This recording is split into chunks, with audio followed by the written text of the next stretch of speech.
Сегодня, 17 августа, музей-заповедник «Этнографический комплекс» «Дагестанский аул» совместно с Международным общественным фондом Расула Гамзатова и Союзом писателей Дагестана открыл выставку, посвященную 30-летию Международного литературного фестиваля «Дни белых журавлей». Директор музея «Дагестанский аул» Зумруд Сулейманова рассказала, что памятнику в Гунибе исполняется 30 лет.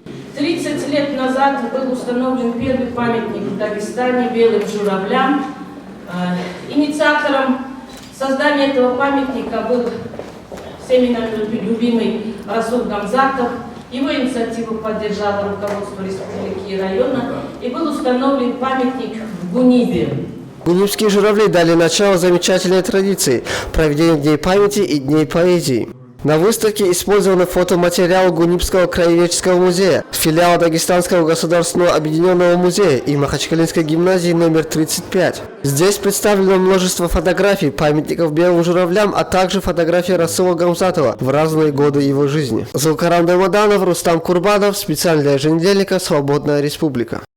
Еженедельник «Свободная республика» – газета для свободных от предрассудков людей. Здесь публикуются самые интересные дагестанские авторы. «Свободная республика» для тех, кто хочет знать правду. Мы не торопимся с выводами. Мы знаем, что творим документ времени. «Свободная республика» в ближайшем киоске.